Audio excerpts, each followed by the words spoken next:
자, 오늘은 69차 시작하도록 하겠습니다. GDP 디플레이터.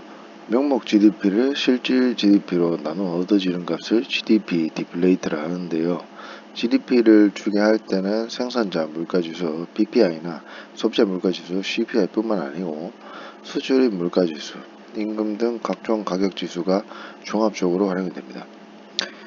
따라서 이제 그 한나라 경제에서 생산되는 모든 재화와 서비스의 집합물이라 할 GDP의 가격을 측정하므로 모든 물가 요인을 포괄하는 가장 종합적인 물가지수라고 보시면 될 것 같습니다. 이 소비, 투자, 수입 부분별로 명목 GDP를 통일 부분의 실질 GDP로 나누면 개별 부분에서의 물가지수를 얻을 수 있습니다. 예를 들면 뭐 소비 디플레이터라든지 투자 디플레이터 등이 있겠죠. 연금 검색어는 국내 공급 물가지수, 생산자 물가지수 PPI가 있습니다. 소비자 물가지수 CPI. 헐스타트 리스크.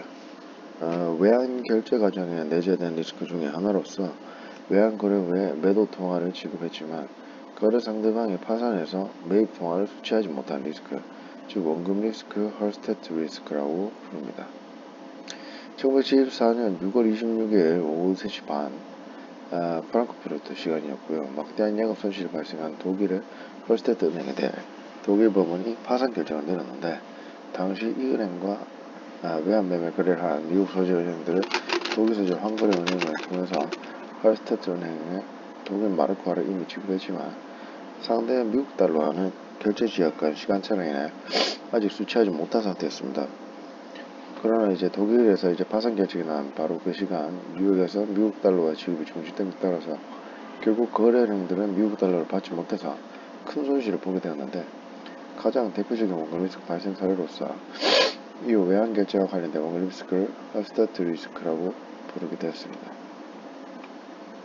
연가 검색어는 외환 결제 리스크, 외환 동시 결제 PVP가 있습니다.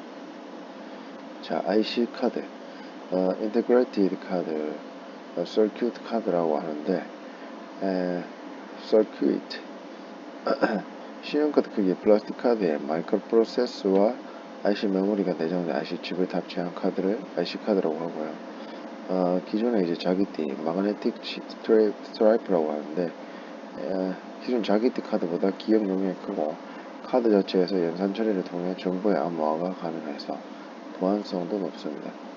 IC 카드는 현금, 신용, 선불, 지불 카드 및 전자화폐 등에 이용할 수 있고, CD, ATM 기기에서는 IC 카드 사용이 일반화되어 있었습니다.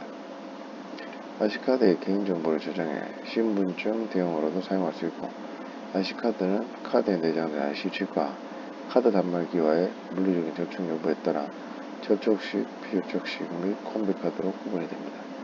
접촉식 카드는 칩이 단말기에 접점에 직접 접촉되었을 때 작동하는 형태고, 비접촉식 카드는 물리적인 접촉 없이 카드에 내장되어 있는 안테나의 무선 주파수를 이용해서 작동하는 형태로 RF 카드라고도 합니다.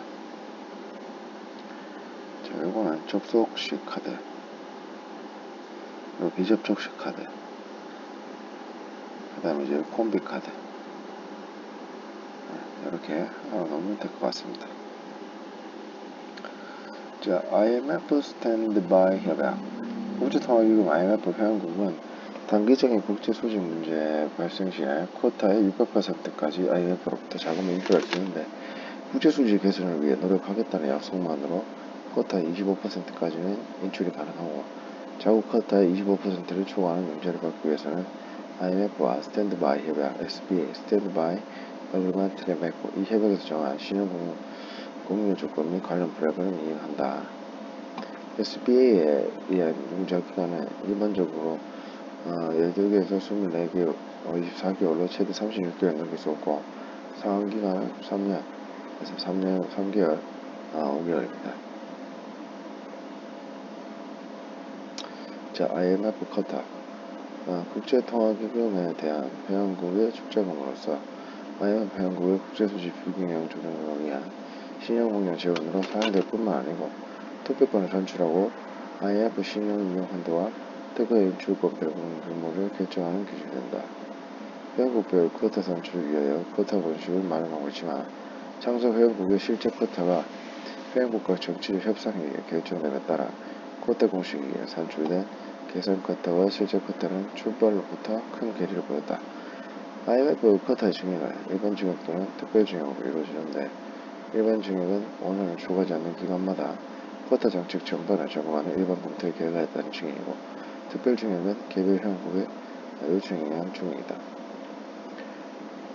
특별 증액의 경우 창설 당시 지나치게 낮게 설정되었던 일부 국가들의 쿼타를 현실시키기 위해서 초기에는 빈번히 이루어졌지만 1970년대 이후에는 예외적으로만 실시되어 왔다.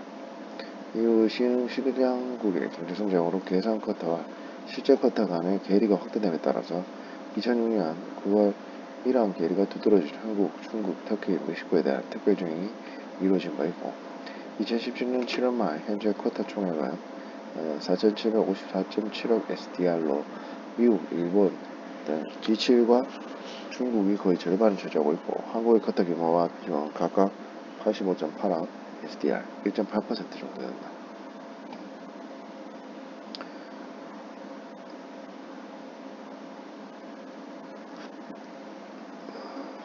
자, 연금 검색어는 국제통화기금 IMF 특별인출권 SDR이 있습니다. 자, 이제 IMF 포지션부터는 2차 때 녹음을 하도록 하겠습니다. 감사합니다.